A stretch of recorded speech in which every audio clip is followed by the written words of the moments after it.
Hello everyone and welcome to Sharpest Gaming, and today we are back with another team builder. This is a team builder for Pokemon VGC 2018, and guys, excuse me for the basic ass quality of this video. I am very constrained for time currently. I currently have to work 7 days a week, 15 hours a day, so I don't have a lot of time, unfortunately, this month. It's only for this month I have to do that nonsense, but it's still nonsense all the same. So these are going to be looking a lot cleaner, a lot crisper in the future, but right now we're just going to do basic ass stuff, so I do apologize for that. But I wanted to get this out for you. This is the newest team that I just built for Kommo-o. So I'm currently breeding the team and catching the legendaries, so it's not ready for battle yet. I hopefully will have it ready for this week, but I at least wanted to get the team out to you guys so you can start practicing it with it, see what's going on with it, and let me know what you change about it for future stuff. But of course, this team does focus on Kommo-o. So Kommo-o got a new Z move this generation that is exclusive to Kommo-o. It's called Landorus Soul Blaze. It hits both of your opponent's Pokemon for special dragon as a dragon type attack, hitting it on the special with the special offense. Sorry, words are hard. So to do that, you do need the attack Clanging Scales and the item Commonium Z. So that kind of already covers a little bit of what you're going to be doing with this Kommo-o. But as far as the rest of it, I decided to go with Protect, Close Combat, and Poison Jab. So this is a mixed Kommo-o. Essentially, the only special attacks are going to be the Clanging Scales, the Clanger Soul Blaze. You're going to want to try and stay away from using Clanging Scales as much as possible. Really the only Pokemon you're going to be hitting with Clanging Scales is going to be Salamence. Maybe if Garchomp starts showing up again, you can use it against that, but it's really going to be other dragons that you're going to be using that on. Otherwise, you're just using it for the Z move. So it does hit them, like I said, it hits them on the special side, dragon type. It also boosts all of your stats by one stage, which is the main reason for doing the Clanger Soul Blaze. So that's the main point of this team, is to get that off and like Kommo-o sweep with Close Combat and Poison Jab, which I put on there for Tapus. And then it has the ability Soundproof, which blocks any sound-based moves, especially Salamence's Hyper Voice, Gardevoir's Hyper Voice, typically Hyper Voice. It can also go up against Perish Song teams really well because Kommo-o is immune to Perish Song, which is really nice. As far as the EV spread goes, we go 252 in attack, 20 in special attack, and 236 in speed with a naive nature. This minuses the special defense and increases the speed. I decided to go naive because Kommo-o has more defense, so I wanted to leave that be his better defensive bulk. And special defense, if he's getting hit with like a fairy move, he's dying anyway, was my reasoning for going naive. So yeah, that's why I decided to go that route. The speed stat allows you to outspeed Modest Choice Scarf Tapu Lele after you have gotten your +1 in speed. Was the whole reason I did that. A lot of my speed stats are in accordance to Tapu Lele, if you guys were wondering. So that is the Kommo-o. That's the main focus of this team. The rest of the team was built around it. I didn't get like I said, I'm on a crunch time, so I didn't have like a lot of time to get really weird with some of these Pokemon. So it is a little chalky. It is a little chalky for you kids, but chalk's good. That's why it's used. So I think it really helps Kommo-o too to be a little more grounded in the rest of the team. But as far as the support Pokemon, I was really up in the air. I kept coming back to Clefairy though every time. I was looking at like Whimsicott for Tailwind. I was looking at Murkrow for Tailwind and Quash. I was looking at Fake Out Pokemon, which still could be added to the team. But I figured the draw away, the Follow Me with Clefairy was probably the most useful. You also have Friend Guard with Clefairy, which helps to defend your Kommo-o while you get up your stat boost. Main reason I wanted to go Clefairy. I also was kind of looking at Togekiss, but main reasons for Clefairy were the Friend Guard. I really like Clefairy. And then Follow Me, if there's like Draco Meteors coming after the Kommo-o, you can draw them away and Clefairy's immune to them. whole reasoning behind that, essentially. Also, you get Helping Hand, which helps boost Kommo-o, so when he's doing the sweeping, he doesn't accidentally miss out on a KO on something that's a little bulkier. You can Helping Hand with Clefairy. You also have Moonblast, just for a little bit of offense. It's surprising how much damage Clefairy can do sometimes, which is why I try and carry Moonblast. Every once in a while, I like to go Encore. Min Speed Encore is really nice for, like, Trick Room Pokemon, but we're just saying, whatever. It's a Trick Room Pokemon with this team, apparently. So Moonblast, and then Icy Wind to help with speed control, too. Not only with the Kommo-o, but with the rest of the team. EV Spread, I decided to go 252 in HP, 204 in defense, and 52 in special defense with a bold nature. The defense, EVs allow you to, you take under 50% from a Tapu Lele that's modest, non-life orb, as Psychic that's not in its terrain. So if you can get rid of the Psychic terrain, Clefairy's it's a 3-hit KO on Clefairy with Psychic. The defense, you can live a hit from Mega Metagross this way. Mega Metagross is Iron Head. I think it's actually a roll. It's a pretty low roll that it KOs you. I couldn't get it like 100% to not KO us, but that's pretty close. So actually, I think you can if you go complete defense, but I didn't want to go complete defense. So that's what I decided to do with the Clefairy. Again, just to kind of support the Kommo-o, draw attacks away from it so you can get off your Clanger's Soul Blaze. The next Pokemon I decided to go with was Heatran. This Heatran's really weird because I wanted to do a Choice Scarf set at first, but then I didn't want to be locking myself into moves that way. So I just have Expert Belt. Typically I go Shucca Berry Heatran, but especially with this team, since I did go kind of meta with it, I wanted to go a little bit different than what I typically do, just to mix it up so I can be doing different sets.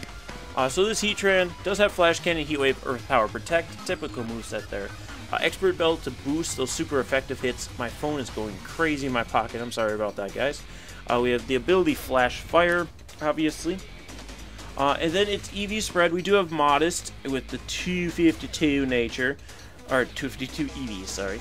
So we get everything we can out of its special attack set. Its speed is 116.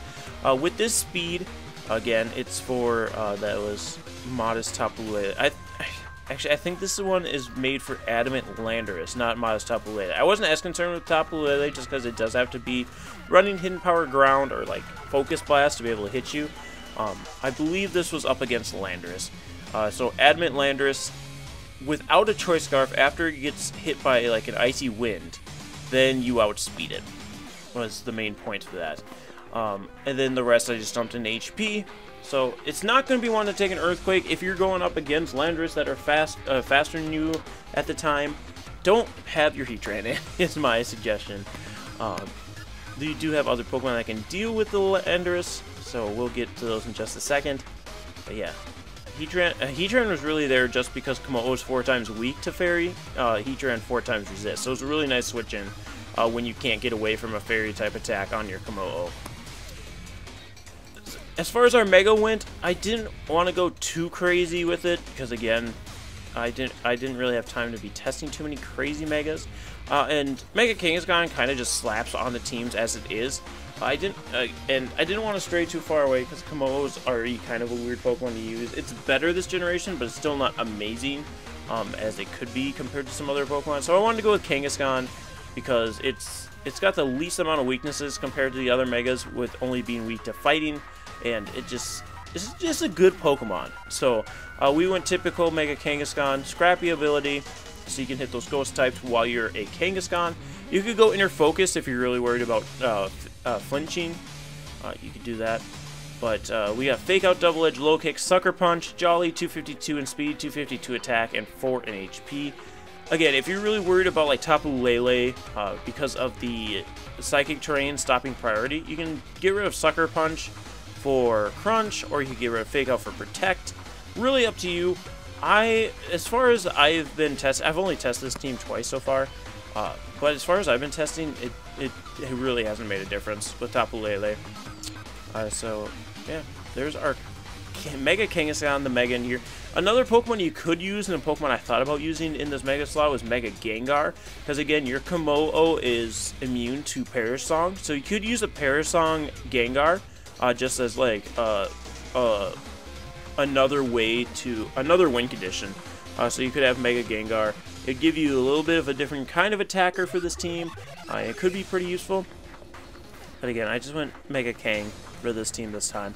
We'll see Mega Gengar in the future, and I'm sure we'll see Mega Kang too, but I try to stay away from Mega Kang as much as I can, so I figured we'd get it out of the way as soon as we can. Get it on a team, get it out of here. Next, I wanted a Tapu because, again, like the Clefairy's EV spread is made to live hits from Tapu Lele, so I want to be able to get rid of Tapu Lele's train. We have the priority with the Kangaskhan, so I was going to go Tapu Bulu because we had Heatran, but Tapu Bulu just brought too much of the same weaknesses as a lot of the other Pokemon did. So I went Tapu Fini instead. Tapu Fini also helps protect your Kommo-o from getting burned, or your Kangaskhan from getting burned, or Pokemon getting put to sleep, or paralyzed, all the statuses, essentially. So typically I do go leftovers, Tapu Fini with Calm Mind, but I hear Choice Specs is good, so I decided, like, again, with the Heatran, we're trying to use different sets, trying to see what's out there for us. So we got the Tapu Fini here, Choice Specs, Muddy Water, Moonblast, Dazzling Gleam, and we do have Icy Wind now on Tapu Fini, so we have a backup Icy Wind user in case we didn't want to bring Clefairy. They are both fairy types, so, I mean, it's really up to you who's coming to that match. This EV spread I pulled from the Pokemon Damage Calculator. I just put in Tapu Fini, and this is the suggested set. I've never used the Choice Specs Tapu Fini, so I didn't really know what I wanted to do with it, so I just grabbed that and just went a roll-in. So modest, 252 in HP, 20 in defense, 164 in special attack, 44 in special defense, and 28 in speed. I don't know what that speed stat's for, but it's there. So that is our Tapu Fini. And for the final Pokemon, we do have Landorus Therian with the Choice Scarf, Intimidate, Earthquake, Rock Slide, U-Turn, Superpower, 252 in attack, 4 in special defense, 252 in speed, and Jolly Nature. I like to go Jolly Landorus. It doesn't get the same KOs that Adamant does, but it also outspeeds a lot of Pokemon that are able to outspeed Adamant Choice Scarf Landorus. So that's why I try and go Jolly, because a lot of people will calc for the Adamant ones because that's more typical. But this way you can outspeed and you'll be able to catch a few KOs with this thing. It's more for Intimidate, really, to drop the attack stats of opponent's Pokemon. You can run Knockoff on your Landorus if you really want to. I like U-Turn because you get to shuffle your Intimidate. I like Superpower because then you can hit Tyranitar for 4 times super effective. You can hit Kangaskhan's for super effective. Earthquake's just good, and then Rock Slide obviously good for flinching as well. So this is the main components of the team. There is a different variant to this team that I'll show you here in just a second. That a little bit of different Pokemon. So let's I'll show you those other options you can use here in just a second. If you didn't want to use that exact team build, I do have a few other options that you can use, which will swap out a few of those Pokemon. So instead of Heatran, you can use Magnezone. This is my typical Iapapa Sturdy set that I used in 2016. Protect, Thunderbolt, Hidden Power Ice, and Flash Cannon. Allows you to live an Earthquake from a Landorus because of Sturdy, and then get a bunch of health back with your Iapapa Berry, and then KO it with Hidden Power Ice. So this gives you the electric typing that this team is lacking currently. So if you're seeing a lot of problems with like Celesteela's, Tapu Finis, that kind of stuff, you can bring in a Magnezone instead of that Heatran, and because it frees up your fire typing, removing Heatran, you can get rid of Mega Kangaskhan for Mega Charizard Y. So this is an option if you don't want to go the typical Mega Kangaskhan. You go Mega Charizard Y. Drought, we have Protect, Solar Beam, Heat Wave, and Tailwind. This also gives you an option to help slow down rain teams, which I believe I practiced against a rain team, and I didn't have too much of a problem with it, but obviously it can be a problem because a lot of them carry like Ice Beams, which come out super effective. Some of them have Kingdras on them. So Charizard would help to slow their team down a little bit. You have this set, just a typical Charizard, Timid, 252 special attack, 4 special defense, 252 in speed, with Protect, Solar Beam, Heat Wave, and then Tailwind. Tailwind also helps to support that Kommo-o. Kommo-o does get the +1 once its Klinger Soul Blaze is off, but this helps it to get it off before it gets hit too many times. So that's the main point of Tailwind and Icy Wind on this team. So again, if you want to try out something a little bit different, you can try out these two. I am going to have a paste bin in the description below for this team. I'll include these two in the paste bin if you want to use them. And then once the team is completed on my game, once I'm done breeding, training, catching, all that fun stuff, I will put a QR code in the description. But I can't do that until the team's ready. So if you want to try it out right now, paste bin will be there. Otherwise, in the future, QR code. But anyway, guys, thank you so much for joining us today. If you did enjoy, be sure to like and subscribe if you have not already. And we will see you guys next time. Be sure to stick around to see this team in action on the channel. And stay sharp, everyone.